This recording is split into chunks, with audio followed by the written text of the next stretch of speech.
तो वो चैनल ए plus mentor. सो आज का हमारा टॉपिक जो है वो क्या है, ऐप्स एंड पोर्टल, जो कि 2024 में जो इंपॉर्टेंट ऐप्स एंड पोर्टल है उसके बारे में। तो सबसे पहले जो हमारी ऐप आती है वो कौन सी ऐप आती है, संज्ञान ऐप। ये जो संज्ञान ऐप है ये लॉन्च की गई है किसके द्वारा, डायरेक्टर जनरल जो है रेलवे प्रोटेक्शन फोर्स के, उन्होंने लॉन्च की है संज्ञान ऐप। इस ऐप का जो एम है वो क्या है, ये प्रोवाइड करेगी आपको, ठीक है, इन्फॉर्मेशन प्रोवाइड करेगी, जितने भी आरपीएफ पर्सनल है उनको एम्पावर करेगी, एजुकेट करेगी और इन्फॉर्मेशन प्रोवाइड करेगी। तीन नए क्रिमिनल लॉज जो है, जो अभी अभी जो क्या किए गए हैं, अनाउंस किए गए हैं। तो सबसे पहले कौन सा, भारतीय न्याय संहिता, भारतीय नागरिक सुरक्षा संहिता और भारतीय साक्ष्य अधिनियम, जो रिप्लेस कर रहे हैं आईपीसी को, सीआरपीसी को और इंडियन एविडेंस एक्ट को, ठीक है। और इन तीनों लॉ को रिप्लेस कर रहे हैं कौन, भारतीय न्याय संहिता, भारतीय नागरिक सुरक्षा संहिता और भारतीय साक्ष्य अधिनियम। तो इन तीनों लॉज को, जो जिन नए लॉज आए हैं और उनमें जो चेंजेस लाई गई हैं, इसके रिलेटेड एजुकेट और एम्पावर करने के लिए क्या कौन सी ऐप लॉन्च की गई है, संज्ञान ऐप। तो ये डेवलप की गई है the tech team of railway protection force के द्वारा। तो नेक्स्ट हमारा आता है, जो मिनिस्ट्री ऑफ होम अफेयर है उसने लॉन्च किया है ई साक्ष्य न्याय सेतु, ई साक्ष्य न्याय सेतु, न्याय श्रुति और ई समन ऐप, ठीक है। और ये चारों ऐप किसके लिए लॉन्च की गई हैं, जो तीन नए क्रिमिनल आए हैं उसके लिए, ठीक है। तो किसके द्वारा लॉन्च की गई है, मिनिस्ट्री ऑफ होम अफेयर के द्वारा। तो ई साक्ष्य जो है वो रिलेटेड है किसके, जितनी जो वीडियोग्राफी, फोटोग्राफी, जो टेस्टिमनीज होंगी उनको स्टोर किया जाएगा ई एविडेंस सर्वर पे, और जो कोर्ट है उसको एक्सेस कर सकती है किसी वक्त, ठीक है। तो नेक्स्ट हमारा आता है ई समन ऐप। ई समन ऐप, जो भी आपको समन्स भेजे जाएंगे वो इलेक्ट्रॉनिकली जो है वो भेजे जाएंगे, ठीक है। तो न्याय सेतु, जो न्याय सेतु डैशबोर्ड है उसके अकॉर्डिंग क्या है, जो भी इन्वेस्टिगेशन के रिलेटेड जो इन्फॉर्मेशन होगी वो एक्सेस कर सकती है पुलिस कभी भी, ठीक है, ऑन जस्ट वन क्लिक। तो नेक्स्ट हमारा आता है न्याय श्रुति। तो जो कोर्ट हियरिंग होगी उनको इलेक्ट्रॉनिकली जो है वो सुना जाएगा वीडियो कॉन्फ्रेंसिंग के थ्रू, ठीक है। तो ये हमारे जो चार ऐप हैं वो लॉन्च किए गए हैं, ठीक है, यूनियन गवर्नमेंट के द्वारा। और ये किसके द्वारा लॉन्च किए गए हैं, मिनिस्ट्री ऑफ होम अफेयर के द्वारा। तो नेक्स्ट हमारा आता है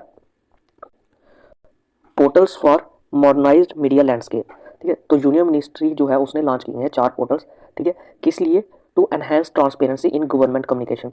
तो ट्रांसपेरेंसी लाने के लिए, जो गवर्नमेंट कम्युनिकेशन है उसमें ट्रांसपेरेंसी लाने के लिए चार पोर्टल्स जो है वो लॉन्च किए गए हैं। जो सबसे पहला पोर्टल आता है वो आता है प्रेस सेवा पोर्टल, ठीक है। ये डेवलप किया गया आपके किस एक्ट के under, press and registration of periodical act 2023 के अंडर जो है इस पोर्टल को जो है डेवलप किया गया है।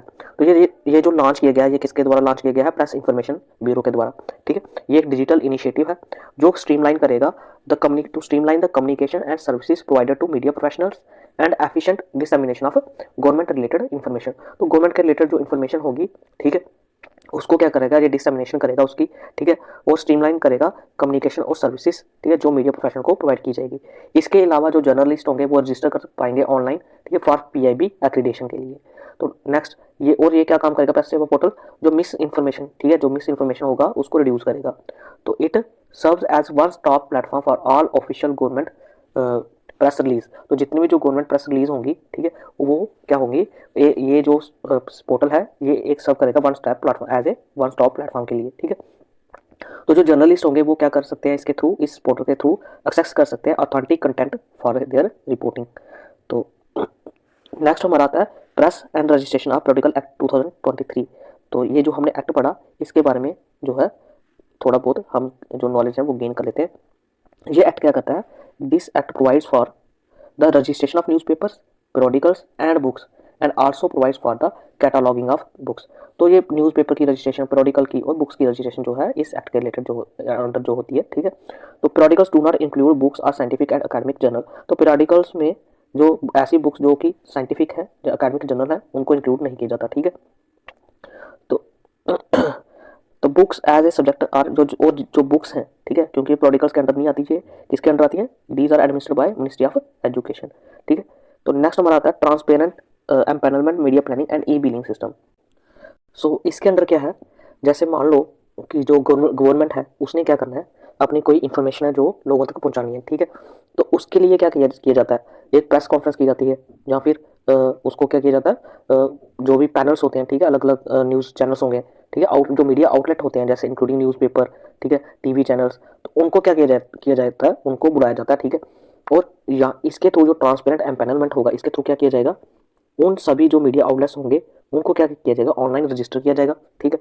फिर इसके बाद क्या किया जाएगा, एक स्टैंडर्डाइज क्राइटेरिया रखा जाता है, ठीक है। स्टैंडर्डाइज क्राइटेरिया मतलब सारे के सारे जो प्री डिफाइंड एलिजिबिलिटी क्राइटेरिया होंगे कि वो जो मीडिया आउटलेट्स हैं वो उन क्राइटेरिया के अकॉर्डिंग उनको सेलेक्ट किया जाएगा, ठीक है।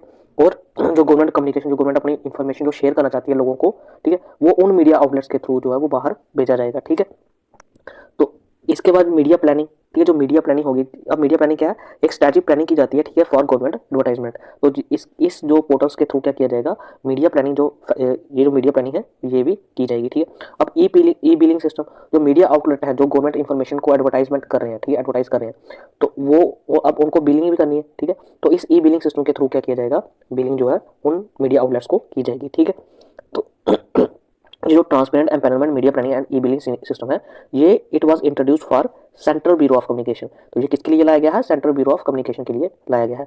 ठीक है, और ये क्या स्ट्रीमलाइन करता है, मीडिया प्लानिंग प्रोसेस। ठीक है, तो वही जो मैंने बताया आपको कि अगर गवर्नमेंट अपनी कोई इन्फॉर्मेशन जो है, ठीक है, एडवर्टाइजमेंट के थ्रू शेयर करना चाहती है आम जनता को, तो वो किसके थ्रू, इन जो मीडिया आउटलेट्स हैं, ठीक है, जैसे न्यूज़पेपर, टीवी चैनल, रेडियो वगैरह, इसके थ्रू जो है वो क्या करती है, अपनी जो इन्फॉर्मेशन है उसको शेयर करती है। ठीक है, तो ये सारा कुछ स्ट्रीमलाइन करना, ठीक है, ट्रांसपेरेंसी लाना कि जो मिस इन्फॉर्मेशन है वो शेयर ना हो। ठीक है, किसी के साथ जो है भेदभाव ना हो किसी मीडिया। ठीक है, जैसे अभी बहुत सारा बोलते हैं कि ये वाला चैनल जो है ये सिर्फ पर्टिकुलर पार्टी के बारे में बोलते हैं, है ना, ये चीज़ें ना हो, तो इसलिए जो है ट्रांसपेरेंसी लाई गई है इन पोर्टल्स के थ्रू। तो जो सेंट्रल ब्यूरो ऑफ कम्युनिकेशन है ये सेटअप किया गया था 2017 में। ठीक है, तो तो इस agency, it is the nodal agency of the government of India for advertising by various ministries. और ये इसका काम क्या है, सेंट्रल ब्यूरो ऑफ कम्युनिकेशन का, ठीक है, इसका काम है एडवर्टाइजमेंट का। ठीक है, जो भी गवर्नमेंट इंफॉर्मेशन होगी उसको शेयर करना होगा तो वो किसके थ्रू किया जाता है, ठीक है, सेंट्रल ब्यूरो ऑफ कम्युनिकेशन का ये काम है। ठीक है, नेक्स्ट हमारा आता है नेविगेट भारत पोर्टल। तो it is developed by the new wing media wing. ठीक है, जो इंफॉर्मेशन एंड ब्रॉडकास्टिंग मिनिस्ट्री है उसकी एक न्यू मीडिया विंग है, उसके द्वारा जो है ये डेवलप किया गया है। अब इसका क्या काम है, it serves as a unified bilingual platform hosting video on the government development and citizen welfare measure. तो जितने भी जो गवर्नमेंट डेवलपमेंट और सिटीजन वेलफेयर मेजर्स हैं, ठीक है, उसकी जो वीडियो होस्ट करना है, ठीक है, और वो कौन प्रोवाइड करता है, ये नेविगेट भारत पोर्टल। ठीक है, तो ये एक क्या है, यूनिफाइड बाइलिंगुअल प्लेटफॉर्म है। ठीक है, तो नेक्स्ट हमारा आता है national register for LCO। LCO मतलब लोकल केबल ऑपरेटर। तो इनको क्या किया जाएगा, इस पोर्टल के अंदर क्या किया जाएगा, जो लोकल केबल ऑपरेटर होंगे उनको क्या किया जाएगा, रजिस्टर किया जाएगा। ठीक है, तो अंडर ए सेंट्रलाइज सिस्टम प्रॉमिसिंग अ मोर ऑर्गेनाइज्ड केबल सेक्टर। तो जितने भी जो लोकल केबल ऑपरेटर होंगे उनको नेशनल रजिस्टर फॉर जो है, नेशनल रजिस्टर है उसके अंडर उनकी रजिस्ट्रेशन की जाएगी।